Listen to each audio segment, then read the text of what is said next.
Ce sont les fêtes et tout le monde va jouer de la musique. On va jouer de la musique parce qu'on est content. On va jouer de la musique parce que c'est le nouvel an. On va jouer de la musique parce que on est tout simplement content. Quand on joue de la musique, on émet des ondes sonores. On entend de la musique. Quand on parle, on entend du son. Quand je parle actuellement, vous m'entendez derrière votre téléphone, derrière votre ordinateur. Mais comment est-ce que le son voyage des baffes de l'ordinateur jusqu'à vos oreilles? Comment est-ce que le son se propage dans l'air? Comment est-ce qu'on arrive à percevoir ce son? Et pourquoi est-ce que dans l'espace, on ne peut pas entendre de son? Alors c'est vrai, on entend des films où on voit parfois des documentaires où des étoiles explosent et on entend un bruit qui fait...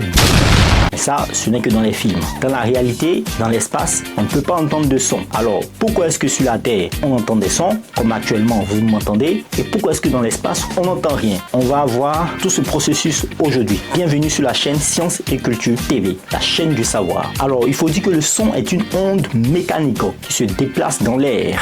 Qu'est-ce que c'est? On va étudier précisément cela tout de suite. Le son est une onde mécanique longitudinale qui se propage à travers un milieu, donc un milieu matériel. Exemple, l'eau, l'air, etc.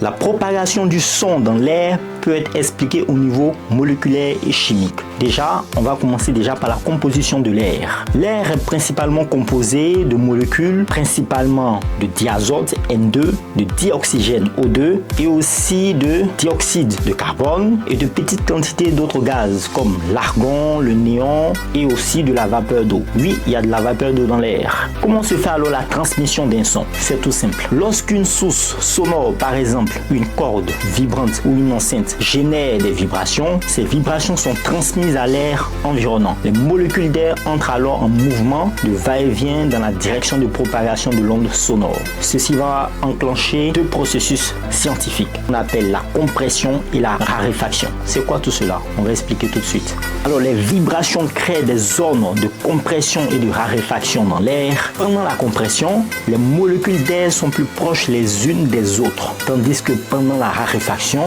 les molécules d'air sont plus éloignées. Ce cycle de compression et de raréfaction se propage à travers l'air, formant une onde sonore. Imaginez que vous partez quelque part en forêt et vous voyez un lac. Vous prenez un caillou et vous jetez ce caillou sur ce lac. Vous voyez que quand le caillou atteint la surface de l'eau du lac, qu'est-ce que ce caillou a fait? Il crée des ondes sur l'eau. C'est pareil, lorsqu'on émet du son, on crée aussi ces ondes-là dans l'air. C'est-à-dire, lorsqu'on émet du son, on émet des vibrations qui permettent de bousculer en fait les molécules d'air qui sont dans l'air, les molécules de diazote, d'oxygène, de CO2 et d'eau également. Donc tout ce processus aussi enclenche une transmission d'énergie. Ça veut dire quoi? Les collisions entre les molécules d'air transmettent l'énergie de compression à la molécule voisine et ainsi de suite. C'est cette transmission d'énergie cinétique entre les molécules qui permet la propagation du son à travers l'air. Donc dans l'air, il y a des molécules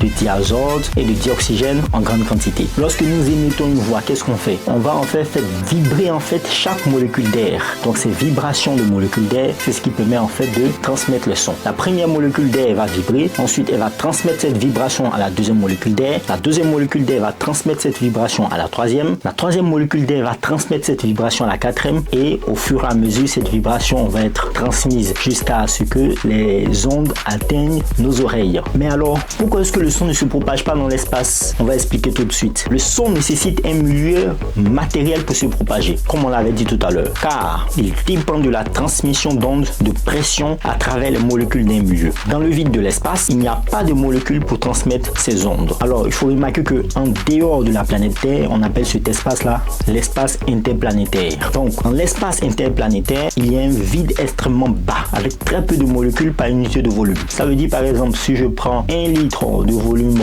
de l'espace, il y a peu de molécules dans ce 1 litre de volume de l'espace. Du coup, il n'y a pas assez de molécules pour pouvoir transmettre les vibrations. C'est la raison pour laquelle on n'entend pas. Donc, en absence de molécules, il n'y a pas de moyen pour les ondes sonores de se propager, car il n'y a pas de collision moléculaire pour transmettre l'énergie. On va prendre un exemple pour matérialiser tout ça. On peut imaginer le son comme une série de dominos. Si vous poussez un domino, ça veut dire les molécules d'air. Dans une chaîne, l'effet se propage à travers la la chaîne. Dans l'espace, il n'y a pas de domino pour créer cette réaction en chaîne. Donc, le son ne peut se propager. Bon, ça, on a compris. Qu'est-ce qu'on peut dire encore? Bien que le son ne puisse pas se propager dans le vide spatial, ça veut dire dans l'espace, d'autres types d'ondes, comme les ondes électromagnétiques, telles que la lumière, peuvent se propager dans le vide, car elles ne nécessitent pas de milieu matériel pour se déplacer. Qu'est-ce qu'on retient de tout ça? En résumé, la propagation du son dans l'air est rendue possible par les collisions moléculaires qui transmettent l'énergie d'une région à une autre. Dans le vide spatial, l'absence de molécules signifie qu'il n'y a pas de moyen pour ces ondes de pression de se propager et donc